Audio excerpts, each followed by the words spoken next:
Plastic મુક્ત પ્રયાગરાજ મહાકુંભ અભિયાન અંતર્ગત રાષ્ટ્રીય સ્વયંસેવક સંઘ દ્વારા સ્ટીલની થાળી સાથે થેલી મળી 15,000થી વધુનો જથ્થો મોકલવામાં આવ્યો।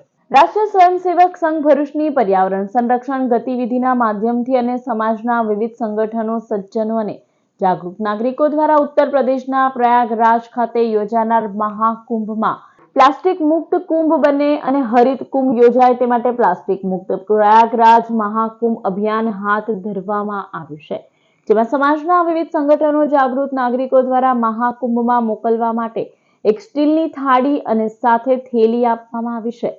જે અભિયાનમાં હિન્દુ સમાજના લોકોએ ઉત્સાહ બતાવ્યો હતો અને ભરૂચ જિલ્લા દ્વારા 15,260 જેટલી થાળી અને થેલી પ્રયાગરાજ કુંભમાં મોકલવામાં આવી છે।